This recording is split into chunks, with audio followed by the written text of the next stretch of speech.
투자 액티브 패시브 시간입니다. 해외 투자에 있어서 여러 가지 방향성 제시해드리고 있습니다. 시청자 여러분들께서 보시면서 본인의 투자 성향 맞는 부분 찾아보시고요. 투자 가이드라인으로 삼아보시면 좋을 것 같습니다. 자, 오늘은 하나금융투자의 한민재 FA와 함께합니다. 어서 오세요. 네, 안녕하세요. 하나금융투자의 한민재 FA입니다. 네, 오늘은 어떤 내용 살펴볼까요? 네, 오늘도 저희 미국장 그리고 세계 증시가 또 이슈가 있었죠. 그리고 미국 시장이 한 주간 어떻게 흘러갈지 한번 살펴보도록 하겠습니다. 네, 먼저 S&P 500 지수 보시도록 하겠습니다. 지금 전일 대비 0.09포인트, 0.9% 상승한 2,553.17포인트에 마감을 했는데요. 지금 미국 증시가 계속해서 상승하고 있습니다. 그래서 저도 최근에 가장 많이 하는 소리가 미국 증시가 또 사상 최고치를 경신했습니다라는 말인 것 같습니다. 매일매일 거의 경신을 하고 있다라고 보셔도 되겠는데요.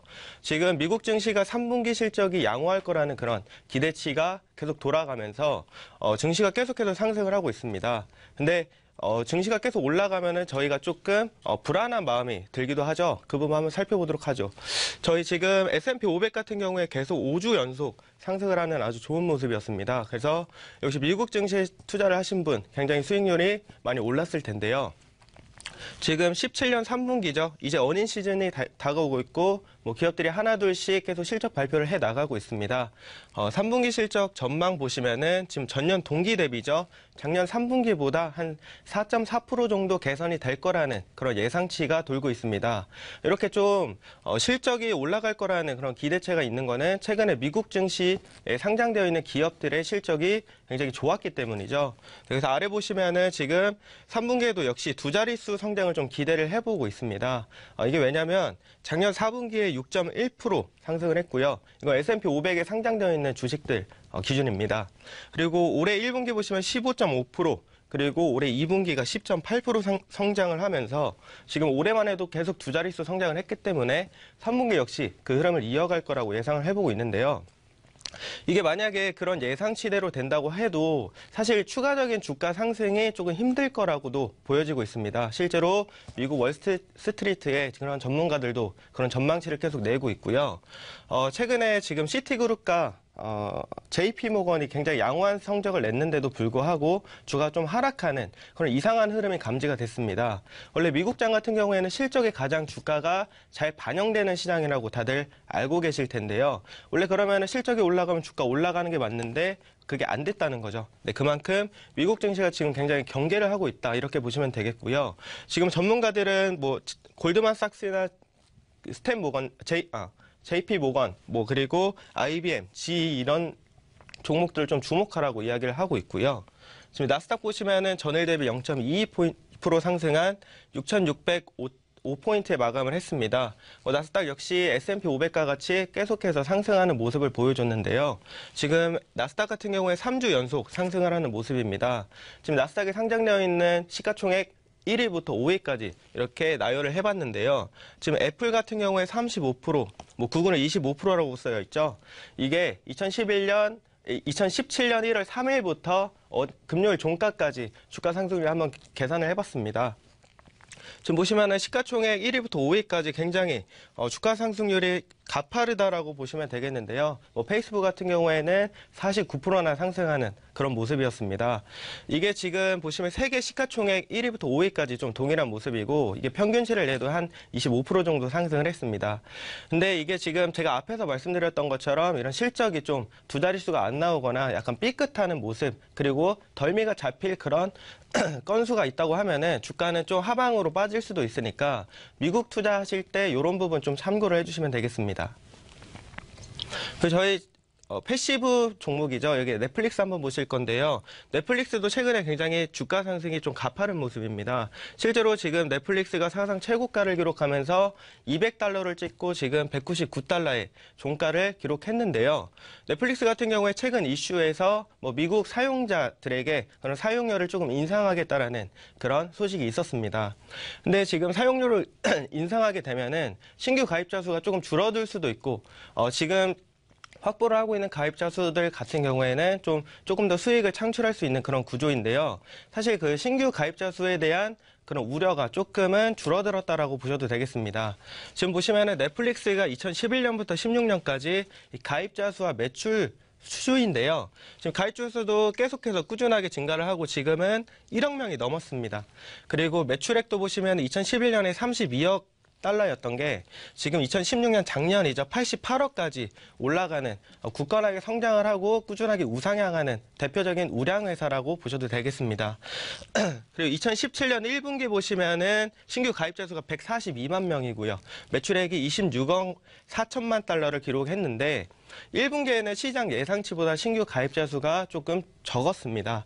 그러나 2분기에는 좀 어닝 서프라이즈가 일어났죠. 네, 신규 가입자 수가 520만 명, 그리고 매출액은 27억 9천만 달러. 그래서 1분기만 종합을 해도 상반기를 종합해도 662만 명이 신규 가입을 했고요. 54억 3천만 달러의 매출을 기록했습니다. 작년에 88억 달러니까 지금 보시면은 1분기만큼만 장사를 해도 2017년에 장사가 꾸준하게 잘 됐다라고 보셔도 되겠죠. 네, 미국 한 주간 있을 그런 경제지표 발표 예정인데요. 지금 16일에 보시면은 10월 달에 엠파이어 스테이트의 제조업 지수가 나옵니다. 네, 이런 부분 지금 이 지수 좀 참고를 해주시고, 지금 트럼프 정책 중에서 제조업을 살리겠다 뭐 그런 정책들이 있었죠. 그래서 이 지수가 정말 꾸준하게 살아나느냐, 네, 그게 관건이 될 것 같고요. 제가 앞에서 넷플릭스 언급드린 이유가 있습니다. 네, 오늘 현지 시간 오늘 16일에 이 넷플릭스 실적 발표를 합니다. 네, 3분기 실적 발표에 따라서 주가 향방이 위로 갈지 아래로 갈지 갈리기 때문에 그것도 꼭 주목을 해주시면 되겠고요. 지금 17일 화요일 날 보시면은 수출입 물가 지수, 그리고 산업 생산이나 설비 가동률, 네, 이런 공장들이 좀 돌아가고 수출입이 어떻게 됐는지, 네, 그런 것들 한번 파악을 해볼 겁니다. 그리고 주택 가격 지수 나오고요. API, 네, 미국 석유협회죠. 여기서 주간 원유 재고를 발표를 하고 있습니다. 그리고 화요일도 역시 기업들의 실적 발표가 있는데요. 네, 골드만삭스와 모건 스탠리, 그리고 IBM, 제가 앞에서 언급드렸었던 종목들 있었죠. 네, 요 부분들 좀 실적 발표 한번 주목해 주시고요. 수요일 18일 날 보시면은 NBA에서 주간 모기지 신청 건수가 나옵니다. 네, 이쪽은 뭐 주택이나 아니면은 뭐 신규 착공, 네, 공사 허가, 네, 이런 부분 참고를 해주시면 되고요. 그러니까 미국인들이 경제가 괜찮아서 집을 어떻게 뭐 사고 대출을 받고 이런 것들 한번 파악을 해보시면 되겠고요. EIA 에너지 협회에서 지금 주간 원유 재고 같이 하고 있습니다. 네, 원유 역시 굉장히 중요한 섹터죠. 그래서 뒤에서 한번 살펴볼 거고요. 네, 뭐 다들 알고 계시는 뭐 이베이나 알코아, 그리고 아메리카 익스프레스가 실적 발표를 하는 날입니다. 그리고 19일 보시면은 9월 달에 경기 선행지수죠. 네, 이것도 굉장히 중요한데요. 경기 선행지수는 경기를 미리 예측하면서 나오는 그런 지수들이기 때문에, 네, 이런 부분도 미국 증시를 좀 전망할 때 같이 참고를 하고 있는 지수입니다. 그래서 보시면 뭐 버라이존이나 아니면 아메리칸 항공의 실적 발표가 있는 날이고, 20일을 가장 주목하셔야 될 것 같습니다. 네, 연준 의장이죠. 네, 제닛 옐런이 지금 이때 또 연설을 하고 있습니다. 네, 옐런이 어떻게 입을 얘기를 하는지에 따라서 저희 뭐 주가가 빠졌다 올라갔다 이런 것들 계속해서 반복해 오셨죠. 그래서 이날도 꼭 꾸준하게 체크를 해보시면서 보시면 되겠고요. 네, GE의 실적 발표가 있는 날입니다. 유가 보시면 지금 WTI 추이인데요. 지금 또 한 주간 굉장히 오름세를 보였습니다. 네, 한 주간 4.4% 상승하면서 아주 좋은 모습 보여줬는데요. 유가 같은 경우에 지금 소식 들려드리면은 멕시코만의 열대성 폭풍인 이 네이트의 영향이 있었습니다. 네, 미국에서는 아무래도 어마와 하비의 영향으로 인해서 그런 학습 효과가 있었기 때문에 이 멕시코만에 있는 원유 생산시설 15%, 그리고 천연가스 생산시설 6%가 문을 닫는 그런 일이 있었습니다. 그러니까 약간 수요 감소에 압박을 받았다, 이렇게 보셔도 되겠고요. 그리고 세계 시장에서 지금 원유가 공급 과잉될 거라는 그 우려들이 계속 나오고 있죠. 네, 이런 부분이 좀 유가를 하방으로 빠뜨리는 그런 모멘텀이 되겠고요. 그리고 푸틴 대통령 같은 경우에도 지금 오펙에서 회원국과 비회원국이 감산회의를 했는데요. 네, 그런 게 지금 감산 연장 제의가 아니라 가능성을 얘기를 했다. 네, 이런 부분에서 유가가 좀 더 빠지는 그런 경향이 있었습니다. 유가가 다시 올라가는 그런 그림을 한번 그려보면요. 지금 트럼프 대통령이 2015년에 있었던 이란 핵 협상 타결을 좀 인정하지 못하겠다라고 발표를 했죠. 네. 근데 이게 지금 트럼프 대통령만 인정 못하겠다고 했고, 서방 6개국이 협의를 같이 했는데 5개국은 트럼프 대통령을 인정을 못하겠다라고 지금 이야기를 하고 있습니다. 뭐 이런 부분에 지금 이란의 지정학적 리스크, 그런 것들을 좀 확산을 시키고 있고요. 지금 중국에서 수요가 굉장히 빠르게 증가하고 있습니다. 그러니까 중국에서 이렇게 원유를 많이 썼던 적이 있나 싶을 정도로 손에 꼽을 정도로 지금 원유를 쓰고 있기 때문에 이런 부분이 좀 유가를 상승 그림으로 그려가는 그림이지 않나 싶습니다. 제가 금요일날 잠깐 언급드렸었던 이 카탈루나 사태가 있는데요. 네, 카탈루나 같은 경우에 지금 스페인 경제의 한 20%를 차지하고 있을 만큼 경제적인 소득이 스페인에서 굉장히 우세하고 있습니다. 지금 근데 카탈루나가 분리 독립하겠다라는 그런 소식들이 있었는데요.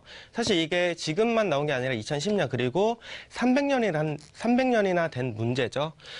이런 정치, 경제적 불균형에 대한 이 카탈루나 주민들의 반발이 있었기 때문에 지금 보시면은 막 의자 던지고 싸우고 있습니다. 실제로 주민 투표를 실시했는데 투표율은 43%로 굉장히 저조한 투표율을 기록을 했는데요. 전체 투표자 중에 90%가 독립을 지지하겠다라고 발표를 했고요. 반면에 지금 95만 명 같은 경우에는 분리 독립을 반대하는 시위가 있어서 지금 찬성과 반대를 하는 그런 주민들이 의자를 던지면서 좀 싸우는 그런 일들이 있습니다. 근데 이게 지금 카탈루나가 분리 독립을 한다는 거를 EU에서는 좀 많이 반대를 하고 있죠. 왜냐하면 브렉시트를 한번 겪었기 때문이죠. 네. 브렉시트 때문에 브렉시트라는 말도 나왔었고 여러 가지 연쇄 탈퇴의 우려가 있었는데요. 실제로 이 카탈루나 사태로 인해서도 이런 연쇄 탈퇴 우려가 있기 때문에 프랑스나 독일에서도 강력하게 좀 반대를 하고 있는 입장을 표명하고 있습니다. 실제로 지금 이탈리아의 롬바르디아나 베네토 이런 지역에서 독립 의사가 굉장히 강한 지역이고요. 또 벨기에 플랑드르도 이런 독립 의사를 꾸준하게 밝혀왔기 때문에 이런 연쇄 탈퇴 우려가 있습니다. 그래서 저희 글로벌 증시와 미국 한 주간의 전망 한번 알아봤습니다. 네, 이렇게 해서 시장 상황과 주요 이슈도 함께 좀 정리를 해봤습니다. 해외 투자 액티브 패시브 시간이었고요. 오늘은 하나금융투자의 한민재 FA와 함께했습니다. 오늘 말씀 고맙습니다. 감사합니다.